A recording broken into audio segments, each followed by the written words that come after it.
여러분 안녕하세요. 공과 공부 강의를 맡은 조일환 목사입니다. 이렇게 온라인으로나마 여러분들 만나게 돼서 반갑게 생각합니다.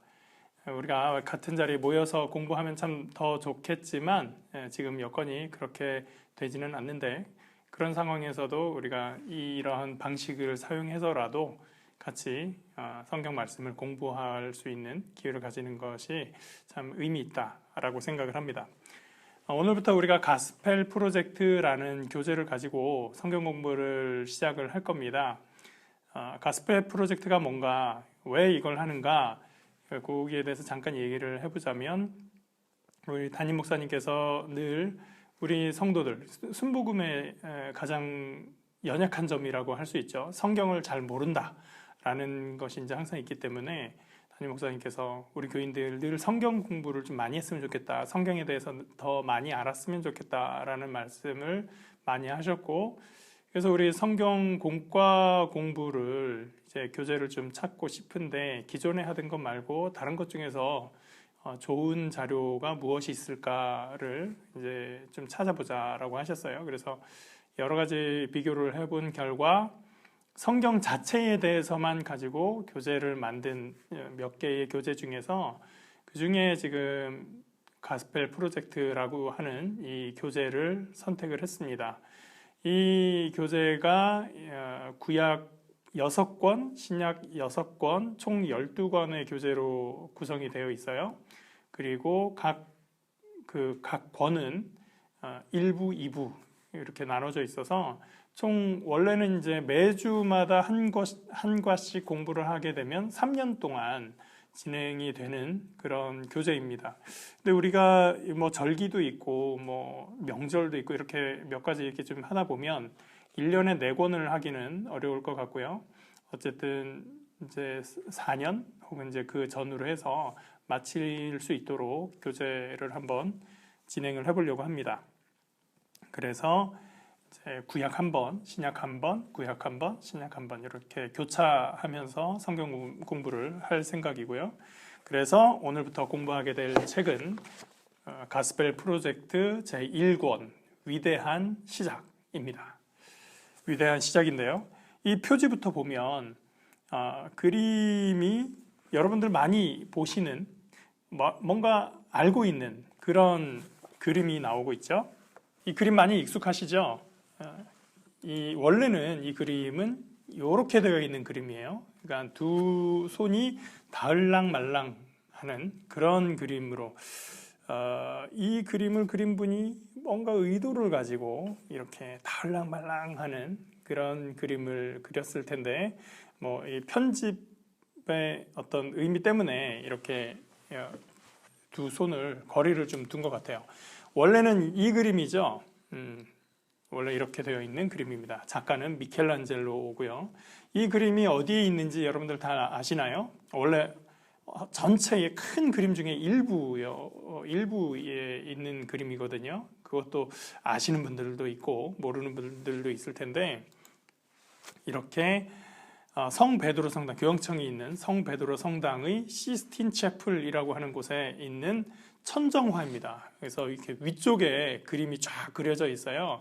위쪽에 있는 그림을 천지창조라고 하는데, 그 중에 가운데에 있는 그림이 우리가 방금 보았었던 그 하나님이 아담과 손가락 닿을랑말랑 하는 그러한 장면에서의 그림입니다. 전면에는 또 미켈란젤로가 그린 최후의 심판이라는 벽화가 있고요. 뭐 여기에 대해서 아래에서 올려다본 그림입니다. 이 가운데에 그 방금 얘기했던 그림이 있는 거 보이시죠? 그 다음에 여기에 아담과 하와의 타락, 뭐 그런 이야기들이 있고요. 이렇게 그림이 흐려서 잘 보이지 않으실 텐데, 뭐 여러 가지 그림이 그려져 있습니다. 뭐 그림에 대해서 참 말씀드리고 싶은 이야기, 재밌는 이야기들이 많이 있지만, 그것만 가지고도 또 1시간, 2시간 이야기할 수도 있기 때문에 우리가 해야 될 일이 있잖아요. 그래서 진도를 좀 나가 보도록 하겠습니다. 유닛 1 창조의 하나님, 창세기 1장에서 11장, 우리 교재로 보면 이제 교재를 딱 펼쳐서 12페이지, 13페이지에 나오는 내용입니다. 여러분들 이 페이지 아시죠? 창조의 하나님인데요. 유닛 1 이렇게 되어 있는데 그냥 저는 일부 이렇게 생각을 하면 될 것 같아요. 창조의 하나님, 이 책은 1부, 2부로 나뉘어져 있다고 말씀드렸어요. 그래서 유닛 1, 1부에서는 창세기 1장부터 11장까지의 내용을 다룬다, 이렇게 이해를 하시면 되겠고요. 보면 13페이지에 암송 구절이 나와 있습니다. 그래서 암송 구절이 몇 번씩 나오나 하고 제가 보니까 각 부에 시작할 때 한 번씩 나와요. 그러니까 1부에서 한 번 나오고 쭉 쉬다가 2부에서 한 번 나올 거예요. 요 정도면 암송해봐도 되겠다 하는 생각이 들더라고요. 그래서 하나가 보통 6과에서 7과 정도 되니까요. 1부가. 그러면 6과 7과 6, 7주 정도 중에 암송 구절 하나니까 암송해보셔도 괜찮을 것 같습니다. 지금은 암송은 아니고 제가 읽어드리도록 하겠습니다. 창세기 1장 26절에서 27절입니다. 하나님이 이르시되 우리의 형상을 따라 우리의 모양대로 우리가 사람을 만들고 그들로 바다의 물고기와 하늘의 새와 가축과 온 땅과 땅에 기는 모든 것을 다스리게 하자 하시고 하나님이 자기 형상 곧 하나님의 형상대로 사람을 창조하시되 남자와 여자를 창조하시고. 한 번씩 외워보시면 좋겠어요. 자, 이제 태초의 하나님이 제1과입니다. 태초의 하나님이 14페이지인데요. 여기 이제 첫 문장에 대해서 이야기가 나옵니다. 첫 문장, 책의 첫 문장을 이야기하는 거죠. 여기서 이제 두 가지의 책의 첫 문장을 가지고 와서 이야기를 해주는데요. 제가 첫 번째 첫 문장을 한번 읽어드릴게요. 최고의 시절이자 최악의 시절, 지혜의 시대이자 어리석음의 시대였다. 믿음의 세기이자 의심의 세기였으며 빛의 계절이자 어둠의 계절이었다. 희망의 봄이자 절망의 겨울이었다. 찰스 디킨스의 두 도시 이야기의 가장 첫 문장이라고 해요. 물론 번역본마다 조금 다르기 때문에 제가 다른 책을 실제로 한번 보니까 비슷한 내용이에요. 번역은 조금씩 다르지만 첫 문장을 보니까 어떤 느낌이 드시나요? 뭔가 두 개의 대립되는 이야기를 하고 있죠. 최고의 시절이자 최악의 시절, 최고와 최악이 나오고 지혜와 어리석음이 나오고 상반된 두 개의 내용이 나와요. 그리고 책 제목이 두 도시 이야기. 뭔가 대비되는 두 종류의 사람들 혹은 두 도시, 여기 책에서는 파리와 런던인데요. 그 두 도시에 대한 이야기, 그 두 도시를 대비해가면서 뭔가 이야기를 펼쳐나갈 거구나 라는 걸 이 첫 문장을 보면서 느낌을 받고 갈 수가 있어요. 또 하나의 첫 문장이 나옵니다. 제인 오스틴의 오만과 편견이라는 책의 첫 문장이에요. 제가 읽겠습니다. 누구나 인정하는 진리 가운데 하나는 바로 재산이 많은 미혼 남자는 반드시 신부감을 찾는다는 것이다. 자, 첫 문장만 딱 보고 책의 내용을 판단할 수가 있을 것 같아요. 어떤 내용일까요? 누구나 인정한대요. 뭘 인정하냐? 재산이 많은 미혼 남자는 반드시 신부감을 찾는다. 그러면 책 내용에서 누가 나올까요? 재산이 많은 남자가 나올 거예요. 근데 그 사람은 신부감을 찾을 만한 사람이에요. 그러면 또 누가 나와요? 신부감이 될 만한 여인이 나오겠죠. 이 오만과 편견 책을 읽어보신 분, 영화로도 나왔거든요. 내용을 아시는 분들은 그 사람들 얘기구나 라고 딱 아실 수 있을 거예요. 자, 그래서 15페이지에 보면 이러한 앞에 그 책 제목, 책의 첫 문장들에 대해서 얘기한 다음에 질문이 있어요. 인상적인 첫 문장이나 첫 장면 때문에 끝까지 몰입했던 책이나 영화가 있습니까? 그 가운데 가장 기억나는 문장이나 장면을 이야기해 보십시오. 이야기해 볼 수도 있고요. 재미있는 시간을 가질 수 있지만 사실 여기서 이런 첫 문장에 대해서 얘기해주는 이유가 뭘까요? 성경의 첫 문장이 뭐길래 라는 말을 하고 싶은 거거든요. 그래서 여기에서 더 많은 시간을 보내는 것은 좀 시간 낭비인 것 같아요. 본론으로 바로 들어가 보도록 하겠습니다. 책의 첫 문장에 대해서 우리가 얘기를 했는데 그러면 성경의 첫 문장은 뭐냐? 여러분들 잘 알고 계시죠? 태초에 하나님이 천지를 창조하시니라. 창세기 1장 1절 말씀입니다. 태초에 하나님이 천지를 창조하시니라. 우리는 사실 이 창세기 1장 1절 요 한 구절만 가지고요. 단어만 가지고는 한 4개가 되죠. 우리는 국어에서는 조사도 단어로 치기 때문에 이걸 다 따지면 더 많아지지만 원래는 이제 단어가 4개거든요. 이 네 개의 단어를 가지고도 우리가 얼마나 이야기할 게 많은지 몰라요. 우리가 모여서 하루 종일 얘기해도 이 첫 문장만 가지고도 할 얘기가 무궁무진하죠. 그래서 이걸 그렇게 이야기를 시작을 하면 끝이 없기 때문에 일단 교재의 내용을 중심으로 진행을 일단은 좀 해보겠습니다. 첫 번째는 하나님이 만물을 창조하셨습니다 라는 내용으로 제목이 주어져 있어요. 자, 태초에 하나님이 천지를 창조하셨습니다. 창세기 1장 1절의 이 말씀을 가지고 우리가 알 수 있는 것은 무엇인가? 이 책에서 이야기하고 있는 것이 세 가지 포인트 정도가 되는데요. 하나는 하나님께서 만물을 지으셨기 때문에 하나님은 이 만물 이전에 계시던 분이다. 만물 이전에 하나님이 홀로 계셨다라는 내용이고요. 두 번째는 하나님께서 만물을 짓기 전에 계셨기 때문에, 그러니까 만물이 있기 전에 하나님이 계셨기 때문에 만물에 소속된 것들 중에서 예를 들면 아주 훌륭한 아니면 아주 영웅 같은 사람이 하나님을 도와서 세상을 지을 수는 없는 거겠죠. 그 사람도 지음받았으니까. 그러니까 하나님께서는 어떤 것에도 의존하지 않고 천지를 지으셨다라는 내용입니다. 그리고 세 번째로, 그렇다면 이것이 없는 상태에서도 하나님이 존재하셨었기 때문에 하나님은 부족한 분이 없는 분이다. 하나님 완전하신 분이고 하나님 전능하신 분이다 라는 것을 여기서 포인트로 이야기해주고 있습니다. 자, 그 다음에 이제 천지 창조를 하기 직전의 상황을 창세기 1장 2절이 말씀을 해주고 있는데요. 제가 읽겠습니다. 땅이 혼돈하고 공허하며 흑암이 깊음 위에 있고 하나님의 영은 수면 위에 운행하시니라. 태초 이전의 상태, 그러니까 창조 이전의 상태, 그때는 어땠느냐? 땅이 혼돈하고 공허하다. 혼란스럽죠. 혼돈하다, 혼란스럽다, 공허하다. 공간이 있다라는 개념보다는 의미가 없다, 무의미하다. 또 흑암이 깊음 위에 있다. 흑암, 어둡다, 어두움이 가득 차 있다 라는 그런 의미입니다. 그곳에 오로지 무엇이 있느냐? 하나님의 영이 계시더라. 물도 있고 땅도 있고 이미 다 창조된 거 아니에요? 여기서 얘기하는 건 그런 개념이 아니라 혼란과 복잡함 속에서 모든 것이 섞여 있고 무질서한 상태를 이야기해주고 있는 거예요. 그래서 제가 좀 전에 말씀드렸다시피 창세기 1장과 2절만 묶어서 이야기해도 책 한 권이 나와도 책 한 권으로도 부족할 정도고, 여기와 관련된 책도 굉장히 많습니다. 다 요것만 가지고. 그러니까 이 내용 좀 한번 따져봐 주실래요? 하면 정말 할 얘기가 너무 많아요. 그래서 일단은 계속해서 진도를 나가보도록 하겠습니다.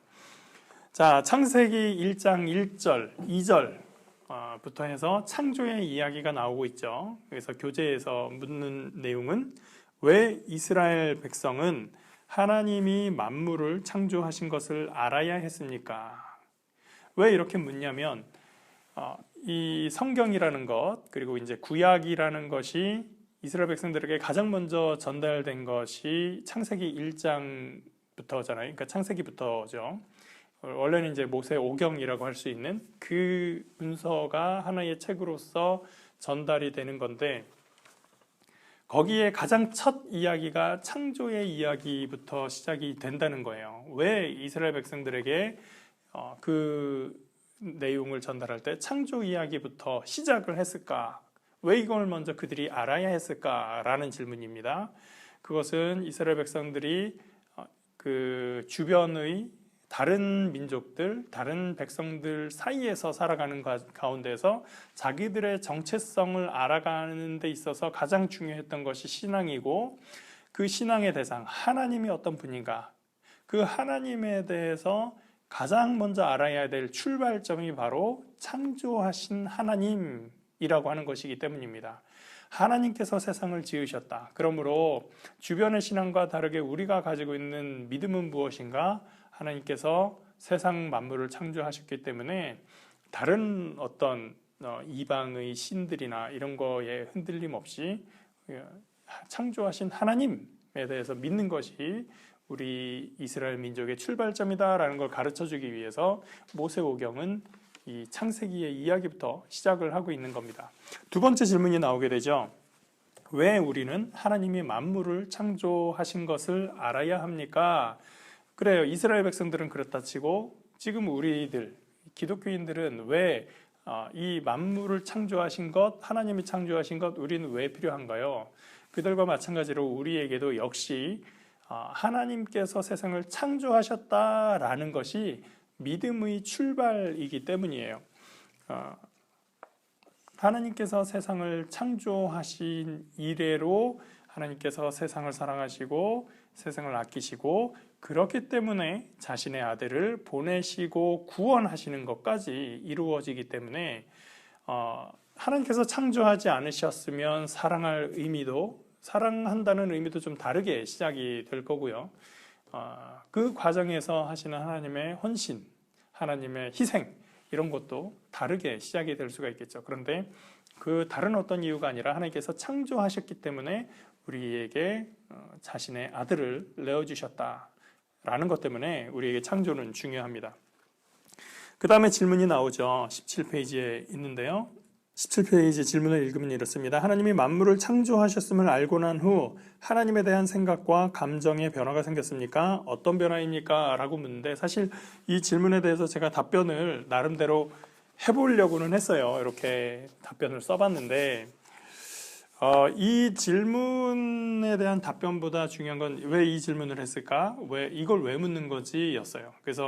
그리고 우리가 창세기 1장 2절 그리고 창조의 이야기를 보면서 정말 우리한테 의미 있는 질문은 뭐지? 그래서 제가 이 질문을 조금 바꿔봤습니다. 큰 틀에서는 같은 내용인데 우리한테 조금 더 이해하기 쉽게 바꿔봤어요. 질문을 보자면 하나님이 만물을 창조하신 분이라는 믿음이 나에게 어떤 의미가 있는지 또는 신앙생활 중에 특별히 의미 있는 순간이 있었는지 얘기해 보세요. 하나님이 창조하셨다. 하나님이 세상을 창조하셨다는 것이 내 믿음에 무슨 관계가 있을까라는 이야기인데요. 여러분들 기회가 되면 우리 구역 식구들이든 또 가족들이든 같이 이 얘기를 나눠보실 수 있으면 좋겠어요. 저는 이 질문을 보면서 생각난 이야기가 하나 있습니다. 이야기라기보다는 제가 어렸을 때 경험했었던 건데 설교 때도 한번 말씀드렸던 내용이에요. 대학교 때입니다. 대학교 때 아시다시피 저는 이제 신학과를 나왔으니까 우리 과에서 같이 신과대 중창단이라고 예배 채플에서 성가대처럼 노래하는 그런 모임이 있었어요. 우리 과 모임 중에서 그래도 가장 열심히 기도하고 열심히 신앙생활을 한다고 하는 친구들이 모여 있는 그런 그룹인데 그 중에 한 친구가 이 친구도 맨날 그 신학관 아래에 기도실이 있거든요. 거기 가서 꼭 정해진 시간에 기도하려고 노력하고 이런 친구인데 어느 날 놀라운 얘기를 하더라고요. 내가 창조의 이 내용을 보고서 깨달은 게 있다. 뭘 깨달았나 하니까 자기는 오병이어라든지 예수님이 말 한마디로 병을 고쳤다든지 이런 거 잘 안 믿었다는 거예요. 저는 그게 놀라웠었거든요. 그걸 어떻게 안 믿었지? 그게 놀라웠었는데 그런 것들을 믿지 않았었는데 그러니까 성경에 나오는 기적들 모세가 이스라엘 백성들을 홍해를 가르고 건넜다 이런 거 안 믿었다는 거예요. 그게 있을 수 있는 일이야 라고 생각을 했는데 하나님께서 세상을 창조하셨다면 그게 뭐가 문제야? 라고 얘기를 하는 거예요. 창조의 하나님이라는 의미가 바로 그 친구에게 있어서는 그러한 신앙에 있어서의 의미로 다가올 수 있었다는 거죠. 그게 맞는 것 같아요. 하나님께서 세상을 창조하셨기 때문에 우리에게는 기적이라고 보이는 것이 하나님에게는 아무것도 아닌 일이 될 수 있는 것이죠. 기적을 하실 수 있다. 이제부터 기적을 믿자. 오늘 나에게 기적이 일어날 것이다. 그런 믿음도 중요하지만 그것보다 더 중요한 것은 하나님께서 세상을 창조하신 창조주이시다. 만물의 주인이시다라는 것에서 이 의미가 더 크다라는 것을 말씀드리고 싶습니다. 자, 그 다음에 이제 두 번째 이야기는 하나님이 만물을 선하게 창조하셨다라는 것입니다. 창세기 1장 3절부터 25절까지인데요.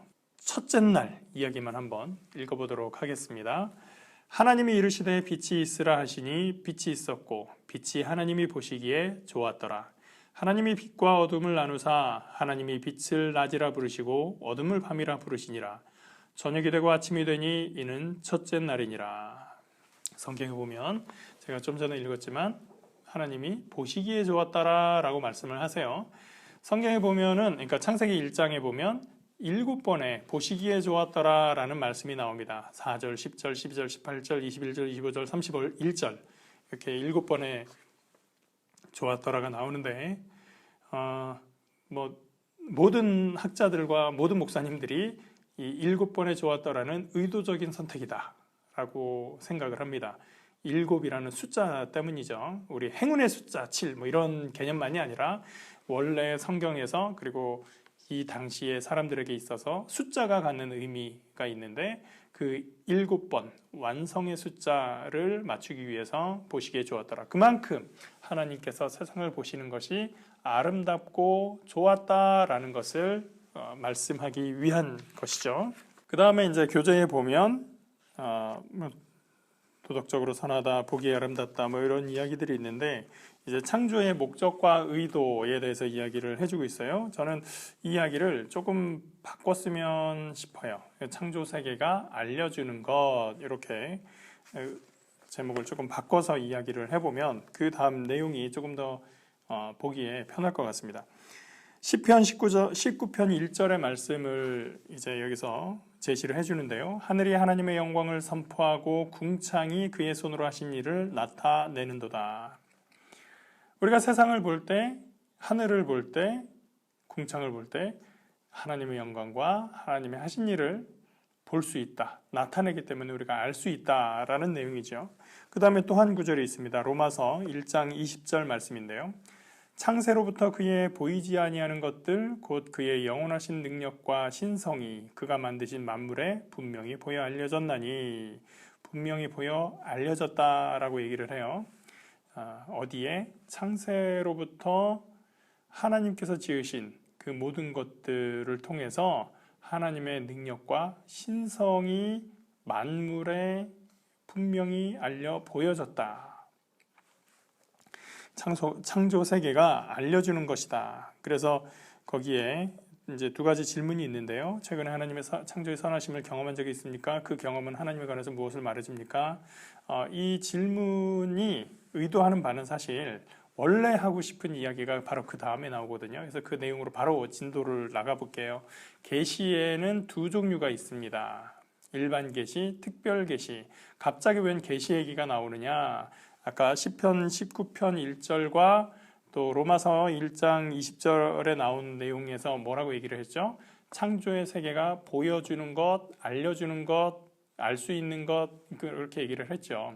바로 그게 계시거든요. 계시라는 것이 하나님께서 깨닫게 하시고 알게 하시고 보여주는 것, 그것의 의미가 계시라는 용어로 표현이 되는 거예요. 그러니까 요한계시록 그렇게 하면 하나님께서 그에게 환상을 보여주시고 계시를 그런 개념이 당연히 포함되지만 계시의 본래의 뜻은 드러내신다, 나타내신다라는 의미에서의 요한계시록이다라고 우리가 이해를 하는 게 사실은 더 정확합니다. 그래서 그런 의미에서 이제 계시의 두 종류에 대해서 말을 하는 거예요. 일반 계시와 특별 계시가 있다. 뭐가 일반 계시고 특별 계시가 있냐? 내용과 대상, 책에서는 이제 그걸 범위라고 표현을 했어요. 대상의 범위라고도 할 수 있죠. 내용과 대상의 범위에 따라서 일반 계시냐 특별 계시냐가 정해진다라고 하고서 이제 설명을 하는데 제가 그 일반 특별 계시보다 일반 은총과 특별 은총으로 하면 조금 더 설명하기가 쉬울 것 같아서 이 개념을 먼저 말씀을 드릴게요. 일반 은총이라고 하면 누구나를 대상으로 해서 무엇이나 뭐든지 받을 수 있는 것, 그게 일반 은총이라고 할 수 있어요. 예를 들면 우리가 하늘의 태양빛을 다 경험할 수가 있어요. 하늘에서 비가 내리면 다 누구나 그 비의 풍성함을 누릴 수가 있어요. 그거는 악인이든 의인이든 죄인이든 거룩한 사람이든 믿는 사람이든 안 믿는 사람이든 상관없이 심지어 동물이나 사람이나 식물이 다 누구에게나 받을 수 있는 것이 그 비와 태양과 자연에 있는 만물에 있는 그러한 우리가 누릴 수 있는 것들이죠. 그것을 우리가 일반 은총이라고 해요. 어떤 차이라 그랬죠? 내용과 대상이라 그랬어요. 어떤 그 내용에 있어서 비, 햇빛 이런 내용에 있어서 대상을 가리지 않고 누구에게나, 그래서 일반 은총이라고 해요. 그러면 특별 은총이다라고 하는 것이 우리가 쉽게 이해가 되겠죠. 특별 은총, 대상이 정해져 있고 은총의 내용도 정해져 있어요. 그래서 하나님을 믿는 자에게 대상이 정해져 있죠. 무엇을? 구원을 허락하셨어요. 어떻게? 예수 그리스도를 믿음으로. 이것이 특별 은총인 것이죠. 누구나 받는 어떠한 내용을 가리지 않고 받는 것, 그게 일반 은총. 또 특정한 사람에게 주어지는 특별한 은총, 그것이 특별 은총이다라고 하는 거예요. 그럼 이제 그 내용을 다시 계시로 가지고 오면 일반 계시는 어떤 거예요? 누구나에게 주어지는, 누구나 알 수 있는 것들입니다. 특별 계시는 어떤 걸까요? 특별한 사람들, 정해진 사람들에게 전해지는, 특별히 알려주시는 특별한 방법에 의해서 전달되는 내용이라고 할 수 있겠죠. 그러므로 이제 일반 계시라고 하면 우리가 자연을 바라봤을 때 많은 사람들이 자연을 보면서 그 저녁에 석양의 노을빛을 바라보면서 참 아름답구나 라고 생각을 해요.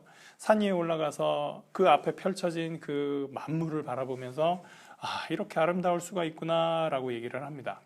나이아가라 폭포에 저는 안 가봤지만 그 앞에 서서 보면 그 광경이 그렇게 장엄하고 멋지다고 하더라고요.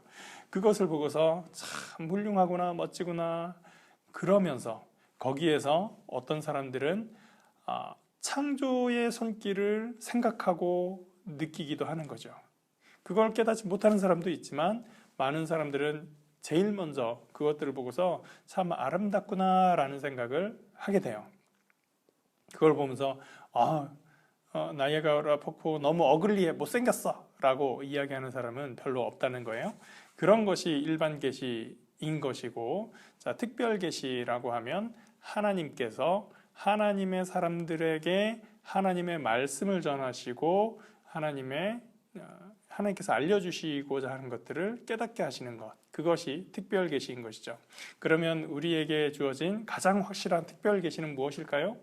성경이에요. 성경. 그러니까 어떤 계시 받으시는 목사님이 있다고 해서 거기 가서 계시를 받는 그 계시보다 더 중요한 것이 이 성경이라고 하는 거예요. 성경을 벗어나면 그래서 그 계시는 받으면 안 된다, 이단이다 라고 얘기를 하는 겁니다. 여러분들 그 구분을 분명히 할 수 있어야 되는 거예요. 자, 그래서 성경에서는 일반 계시로서 제일 먼저 이제 유일간의 창조를 이야기합니다. 그림으로 제가 이제 보여드리고 있는 건데, 첫째 날, 둘째 날, 셋째 날의 창조가 있고, 그다음에 넷째 날에서 여섯째 날까지의 창조를 이제 앞의 3일과 뒤의 3일로 이렇게 구분해서 이야기하기도 합니다. 그 앞의 3일은 주로 형태가 없어요. 혼란하고 막 섞여 있고 그렇게 되어 있는 거죠. 그런데 그것을 유형으로 형태를 만들어가고 질서를 잡아가고 하는 것이 처음 3일의 창조입니다. 그 다음에 4일부터 6일까지의 내용은 첫 번째의 창조를 통해서 비워져 있는 것들이 채워져 가는 것이죠. 그래서 일반 계시 창조의 첫 3일입니다. 창세기 1장 3절부터 13절인데요. 제가 5절까지 읽었으니까 6절부터 여기는 읽어드리겠습니다. 하나님이 이르시되 물 가운데에 궁창이 있어 물과 물로 나뉘라 하시고, 하나님이 궁창을 만드사 궁창 아래의 물과 궁창 위의 물로 나뉘게 하시니 그대로 되니라. 하나님이 궁창을 하늘이라 부르시니라. 저녁이 되고 아침이 되니 이는 둘째 날이니라. 하나님이 이르시되 천하의 물이 한 곳으로 모이고 묻이 드러나라 하시니 그대로 되니라. 하나님이 묻을 땅이라 부르시고 모인 물을 바다라 부르시니 하나님이 보시기에 좋았더라. 하나님이 이르시되 땅은 풀과 씨 맺는 채소와 각기 종류대로 씨 가진 열매 맺는 나무를 내라 하시니 그대로 되어 땅이 물과 각기 종류대로 씨 맺는 채소와 각기 종류대로 씨 가진 열매 맺는 나무를 내니 하나님이 보시기에 좋았더라. 저녁이 되고 아침이 되니 이는 셋째 날이니라. 창조 이전의 세상은 혼돈과 공허 그리고 두려움이 있는 그런 곳이라고 말씀을 드렸어요. 그 창조 이전의 상태가 처음 3일간의 창조를 통해서 어두움이 밝혀지게 됩니다. 그리고 형체 없이 물도 땅도 흙도 막 섞여져 있던 것이 이제 형체를 갖고 구분되게 되죠. 그리고 질서가 잡히게 됩니다. 그리고 이제 그 처음 3일이 지난 후 나중 3일의 창조가 있었죠. 14절에서 25절까지 말씀인데요. 제가 읽어드리겠습니다. 하나님이 이르시되 하늘의 궁창에 광명체들이 있어 낮과 밤을 나뉘게 하고 그것들로 징조와 계절과 날과 해를 이루게 하라. 또 광명체들이 하늘의 궁창에 있어 땅을 비추라 하시니 그대로 되니라. 하나님이 두 큰 광명체를 만드사 큰 광명체로 낮을 주관하게 하시고 작은 광명체로 밤을 주관하게 하시며 또 별들을 만드시고 하나님이 그것들을 하늘의 궁창에 두어 땅을 비추게 하시며 낮과 밤을 주관하게 하시고 빛과 어둠을 나뉘게 하시니 하나님이 보시기에 좋았더라. 저녁이 되고 아침이 되니 이는 넷째 날이니라. 하나님이 이르시되 물들은 생물을 번성하게 하라. 땅 위 하늘의 궁창에는 새가 나르라 하시고 하나님이 큰 바다 짐승들과 물에서 번성하여 움직이는 모든 생물을 그 종류대로 날개 있는 모든 새를 그 종류대로 창조하시니 하나님이 보시기에 좋았더라. 하나님이 그들에게 복을 주시며 이르시되 생육하고 번성하여 여러 바닷물에 충만하라. 새들도 땅에 번성하라 하시니라. 저녁이 되고 아침이 되니 이는 다섯째 날이니라. 하나님이 이르시되 땅은 생물을 그 종류대로 내되 가축과 기는 것과 땅의 짐승을 종류대로 내라 하시니 그대로 되니라. 하나님이 땅의 짐승을 그 종류대로 가축을 그 종류대로 땅에 기는 모든 것을 그 종류대로 만드시니 하나님이 보시기에 좋았더라. 처음 3일의 창조를 통해서 형태와 틀이 갖추어진 창조세계가 나중에 3일을 통해서 궁창에는 광명체들, 해, 달, 별이죠. 그 다음에 하늘에는 새가 들어서고 바다에는 바다의 생물들이 채워집니다. 그리고 땅에는 처음 3일에 지었었던 식물들을 먹으며 살아갈 수 있는 가축과 많은 짐승들로 채워지게 됩니다. 이렇게 해서 누구나 알 수 있는 창조의 진리, 일반 계시에 관한 3일을 우리가 공부해 본 거예요. 그런데 누구나 알 수 있는 진리라고 하지만 아까 잠깐 제가 뉘앙스를 비췄던 것처럼 누구나 세상을 바라보면서 참 아름답구나, 하나님은 놀라우셔라고 이야기하지 않아요. 어떤 사람들은 거기에서 하나님을 바라보지 못한다라고 하는 거죠. 그렇게 되는 이유는 무엇인가? 진리를 가로막는 불의가 있기 때문입니다. 로마서 1장 18절 말씀인데요. 하나님의 진노가 불의로 진리를 막는 사람들의 모든 경건하지 않음과 불의에 대하여 하늘로부터 나타나나니. 그러니까 이런 일반 계시를 통해서 모든 사람들이 진리를 알고 깨달아야 되는데 그것을 가로막는 불의가 있다는 것이죠. 의롭지 않음.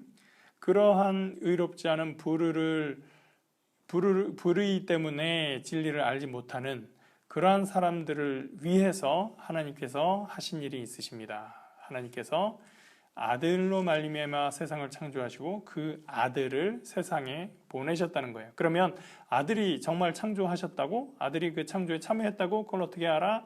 그걸 성경에서 또 증언하고 있는 것이죠. 고린도전서 8장 5절부터 6절까지 말씀입니다. 제가 읽어보겠습니다. 비록 하늘에나 땅에나 신이라 불리는 자가 있어 많은 신과 많은 주가 있으나 그러나 우리에게는 한 하나님 곧 아버지가 계시니 만물이 그에게서 났고 우리도 그를 위하여 있고 또한 한 주 예수 그리스도께서 계시니 만물이 그로 말미암고 우리도 그로 말미암아 있느니라. 사실은 이 말씀과 함께 요한복음 1장 1절부터 3절까지의 말씀이 더 굉장히 중요한 말씀입니다. 또 읽어드리겠습니다. 태초에 말씀이 계시니라. 이 말씀이 하나님과 함께 계셨으니 이 말씀은 곧 하나님이시니라. 그가 태초에 하나님과 함께 계셨고 만물이 그로 말미암아 지은 바 되었으니 지은 것이 하나도 그가 없이는 된 것이 없느니라. 아들이 창조에 참여함을 통해서 우리가 알게 되는 것, 바로 그것을 우리는 특별 계시라고 할 수가 있는 것이죠. 고린도후서 4장 6절 말씀입니다. 어두운 데에 빛이 비치라 말씀하셨던 그 하나님께서 예수 그리스도의 얼굴에 있는 하나님의 영광을 아는 빛을 우리 마음에 비추셨느니라. 예수님을 통해서 우리가 빛을 깨닫고 또 다시 그 빛을 우리가 받아서 세상에 비출 수 있게 되는 것입니다. 마태복음 5장 14절에서 16절 말씀, 여러분들 잘 아시는 말씀입니다. 너희는 세상의 빛이라. 산 위에 있는 동네가 숨겨지지 못할 것이요 사람이 등불을 켜서 말 아래에 두지 아니하고 등경 위에 두나니 이러므로 집안 모든 사람에게 비치느니라. 이같이 너희 빛이 사람 앞에 비치게 하여 그들로 너희 착한 행실을 보고 하늘에 계신 너희 아버지께 영광을 돌리게 하라. 교재에 질문이 있습니다. 세상에 비친 우리가 사람들을 세상의 빛이신 예수께로 이끌 수 있는 방법은 무엇일까요? 우리가 방금 읽었었던 마태복음 5장 말씀처럼 너희의 착한 행실을 통해서 세상으로 하여금, 사람들로 하여금 너희가 하나님의 자녀임을, 너희가 하나님의 예수 그리스도의 제자임을 알게 하여라. 그렇게 말씀을 해주고 계십니다. 이게 이제 결론이라고 할 수 있을 텐데요. 세상의 빛으로서 우리는 우리의 행실을 통해서 사람들에게 하나님에 대해서 알려주고 보여줄 수 있는 것이죠. 우리 스스로가 일반 계시의 하나의 방식으로 전달이 될 수가 있는 거예요. 그런데 일반 계시만으로는 그리스도의 복음, 하나님의 진리를 완전하게 전달할 수가 없어요. 그래서 우리는 우리의 말의 선포를 또 해야 하는 것이죠. 말의 증언을 해야 되는 거예요. 왜 한국교회가 복음에 대해서 많은 사람들이 거부하고 요즘은 전도가 잘 안 되는 시대다라고 얘기를 할까요? 우리는 사실 그 이유를 다 알아요. 사람들이 기독교에 대한 거부감이 있어요. 어떤 거부감입니까?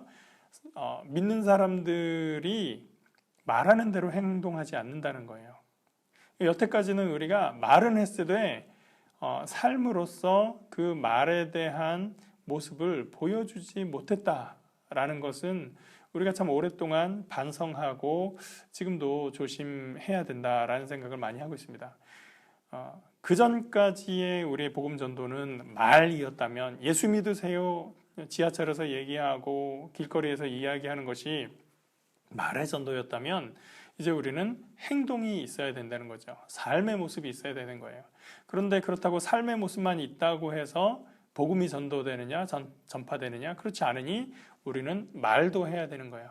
그래서 말과 행동이 함께 조화를 이루면서 예수 그리스도의 자녀다운 삶을 사는 것, 그것이 우리가 세상을 향하여 계시할 하나님의 복음의 말씀이라고 믿습니다. 그래서 저와 여러분이 오늘 이 창조의 이야기를 통해서 계시하시는 것, 하나님께서 보여주시는 것, 창조의 하나님, 능력의 하나님, 세상을 지으셔서 사랑하시는 하나님, 그 하나님에 대한 믿음을 우리가 가지고 이제 우리가 그 하나님께서 지으신 세상 속의 일원으로서 예수 그리스도의 은혜의 복음을 증거하며 삶으로 살아가는, 그러한 모습을 살아가는 그러한 삶이 우리의 결단으로 나오게 되기를 기대합니다. 이렇게 해서 우리 가스펠 프로젝트 오늘 첫과 공부를 마치도록 하겠습니다. 창조의 하나님에 대해서 여러분들이 느꼈던 감정, 여러분들이 감동받았던 부분들을 구역 식구들에게, 가족들에게, 또 친구들에게 나누실 수 있으면 좋겠습니다. 오늘 공부하시면서 궁금한 내용들이 있으시면 언제든지 연락해 주시면 좋겠습니다. 전화로, 문자로, 또 이메일로, 아니면 교회에서 만났을 때 언제든지 말씀해 주시고요. 그러면 이렇게 오늘 강의를 마무리하도록 하겠습니다. 수고하셨습니다.